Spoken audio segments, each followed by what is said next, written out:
William Shakespeare ने कहा था कि नाम में क्या रखा है, पर यार नाम का ही तो सारा खेल है। काम अच्छा करोगे तो नाम बनेगा, और अगर नाम अच्छा होगा तो काम सिर्फ नाम से ही बन जाएगा। इसीलिए तो शेक्सपियर ने अपने कोट के नीचे खुद का नाम लिखा था, और उन्होंने अपना खुद का नाम लिखा था, इसीलिए तो ये कोट इतना फेमस है।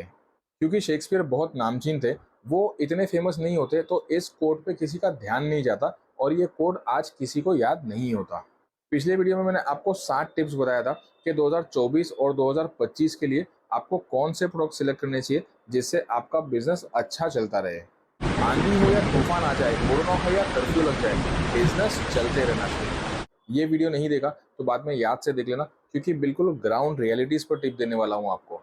आपने प्रोडक्ट तो सिलेक्ट कर लिया, और बेचने के लिए मैंने आपको प्रोडक्टवाले.com के बारे में भी बता दिया। Listing free, SEO free, videos free, YouTube, Facebook, Instagram पर प्रमोशन भी फ्री। तो आज ही रजिस्टर कर लो प्रोडक्टवाले.com पर, लिंक डिस्क्रिप्शन में दिया हुआ है। इस वीडियो में मैं आपको 7 टिप्स देने वाला हूँ। अपने बिजनेस का नाम रखने से पहले ये टिप्स याद रखना, और एक चेकलिस्ट बना लेना, कहीं आप कोई मिस्टेक तो नहीं कर रहे जिससे आपको बाद में प्रॉब्लम हो। तो देखते रहिए। मेरा नाम है शिव शेख, और मैं आप सभी का प्रोडक्ट वाले में एक बार फिर से स्वागत करता हूँ। सबसे पहले आपको ये ध्यान रखना है कि आपके बिजनेस का नाम बिल्कुल इजी टू रिमेम्बर होना चाहिए, एक बार सुनते ही याद हो जाए। जैसे मेरा एक ब्रांड है, हम लोग फिश फीड मैन्युफैक्चर करते हैं, तो कंपनी का नाम फीड वाले है। ये बिल्कुल इजी टू रिमेम्बर है। अब किसी को फीड चाहिए तो कहाँ मिलेगा? फीड वाले के पास मिलेगा। इसी तरह आपके बिजनेस का नाम भी बिल्कुल इजी टू रिमेम्बर होना चाहिए, एक बार सुनते ही याद हो जाए। अपने खुद का एग्जाम्पल मैं इसलिए दे रहा हूँ ताकि आपको बिल्कुल प्रैक्टिकल एग्जाम्पल दे सकूं, और आपको ये फील ना हो कि यार हवा में बातें कर रहा हूँ मैं, या किसी बड़े आदमी का नाम लेके मैं फेंक रहा हूँ। अच्छा, इसके बाद आपको ये ध्यान रखना है कि नाम आसान तो हो, पर नाम सुनते ही ये भी पता चल जाए कि इनके पास क्या मिलेगा। अब समझो किसी को फीड नहीं चाहिए, पर उन्होंने नाम सुन लिया। फीड वाले सुनते ही ये पता चल जाएगा कि इनके पास फीड मिलता होगा। पर यार फीड तो बहुत सारे अलग अलग किस्म के आते हैं। फिश फीड होता है, कैट फीड होता है, पिग फीड होता है, एनिमल फीड होता है, डॉग फीड होता है, केटल फीड होता है। ऐसे बहुत सारे अलग अलग किस्म के फीड आते हैं। तो हमने इसमें एक फिश बना दी ताकि फिश को देख के कोई भी ये समझ जाए कि इनके पास फिश फीड मिलता होगा। नाम और लोगो हमेशा ऐसा होना चाहिए जो इजी टू रिमेम्बर और इजी टू अंडरस्टैंड हो। पॉइंट टू पॉइंट जानने वाला हूँ, पूरा वीडियो देखना। कोई डाउट या सजेशन हो तो कमेंट्स में बताना। जब आप किसी नाम को फाइनल करो तो एक नाम मत करो, 5 से 10 नाम शॉर्टलिस्ट करो जो आपको अच्छा लगता हो और आपके बिजनेस से रिलेटेड हो। उस नाम को पहले चेक करो और उसे हर जगह रजिस्टर कर लो। जीमेल पे, ट्विटर पे, यूट्यूब पे, इंस्टाग्राम पे, फेसबुक पे, हर जगह उसको रजिस्टर कर लो। फिर से अपना खुद का एग्जाम्पल देता हूँ। कोई मुझसे ये पूछे कि आपका ईमेल आईडी क्या है, तो feedwale@gmail.com। ट्विटर पे feedwale, फेसबुक पे feedwale, इंस्टाग्राम पे feedwale, यूट्यूब पे feedwale, और सबसे ज़्यादा इम्पोर्टेंट आपकी वेबसाइट feedwale.com। आपने गौर किया कि हर जगह एक ही नाम है feedwale, कहीं पे ऐसा नहीं है कि feedwale 123 या कहीं पे feedwale XYZ या कुछ और। हर जगह एक ही नाम है। अगर एक ही नाम नहीं होगा ना तो मैं खुद कंफ्यूज हो जाऊंगा। तो कस्टमर के बारे में तो आप क्या कह सकते हो? कस्टमर तो एनी टाइम कंफ्यूज हो जाएंगे। और इसमें से सबसे ज़्यादा ज़रूरी होता है आपकी वेबसाइट का डोमेन।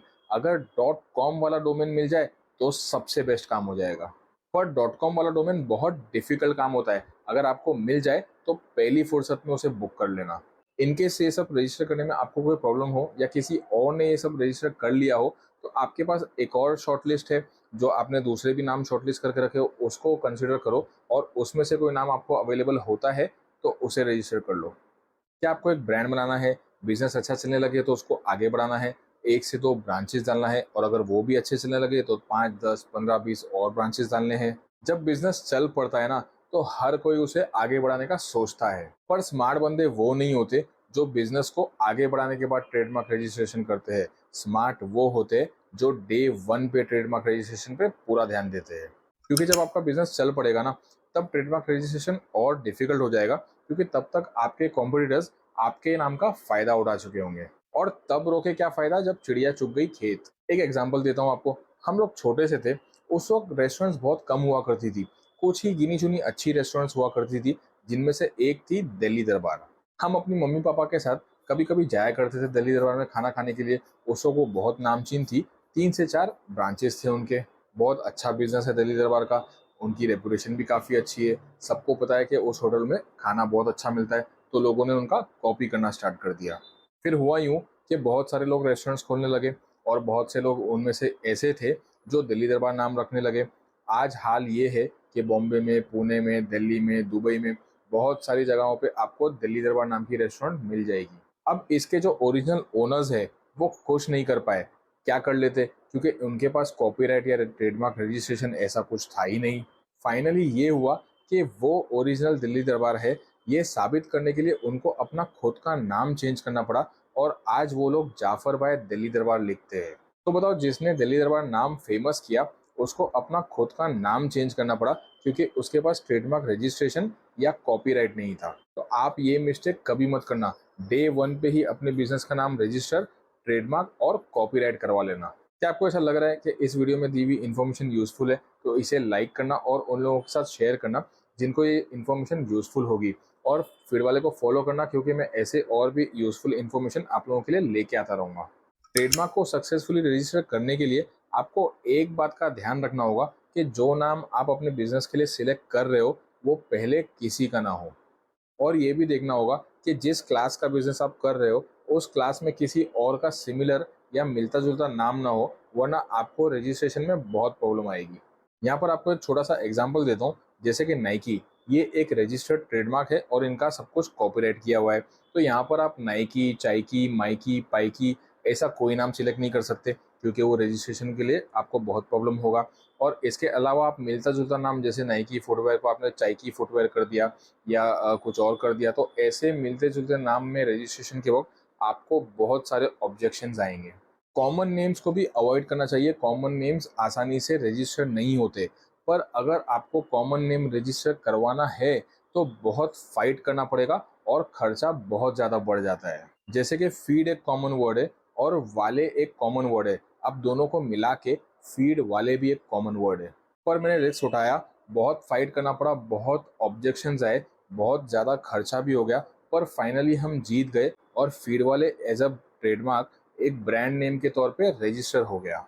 इसीलिए आप ये कोशिश करना कि कॉमन वर्ड्स ना हो, यूनिक वर्ड हो, ताकि आपको ज़्यादा फाइट ना करना पड़े, ज़्यादा ऑब्जेक्शंस ना आए और आपका फालतू में खर्चा ना बढ़ जाए। इसीलिए आप ये कोशिश करना कि आप जो भी नाम सिलेक्ट करो वो यूनिक हो, ज़्यादा कॉमन ना हो, ताकि आपको ज़्यादा ऑब्जेक्शंस ना आए, आपको ज़्यादा फाइट ना करना पड़े और आप आसानी से अपने ट्रेडमार्क को रजिस्टर कर लो। अब तक के मैंने आपको 5 डूज बता दिया, अब आपको डोंट्स भी बता देता हूँ। सबसे पहला, रिलीजियस नेम कभी मत रखना, क्योंकि सबसे पहले तो ट्रेडमार्क रजिस्ट्रेशन में इतने ऑब्जेक्शंस आएंगे कि आप जितना कमाने वाले हो उससे ज़्यादा ऑब्जेक्शंस को फाइट करने में पैसा चला जाएगा। और रिलीजियस नेम जैसे कि केजीएन, बिस्मिल्लाह, भवानी, शिव कृपा, ऐसे जो कॉमन रिलीजियस नेम होते हैं ना, ये तो कभी मत यूज़ करना क्योंकि ये रजिस्टर्ड नहीं होते। क्योंकि ऐसे जो नाम होते हैं ना, ये लाखों लोग ऑलरेडी पहले से यूज़ कर रहे हैं। सब कुछ हो जाने के बाद जब आप अपना होमवर्क अच्छे से कर लो, उसके बाद आप एक अच्छे से लीगल एडवाइज़र से बात करो। देखो कि जो नाम आपने सोचा है वो लीगली पॉसिबल है क्या। आपने अपना होमवर्क कर लिया, पर एक लीगल एडवाइज़र जो होता है ना, वो इन डेप्थ जाके चेक करेगा ताकि आपको फ्यूचर में प्रॉब्लम ना हो।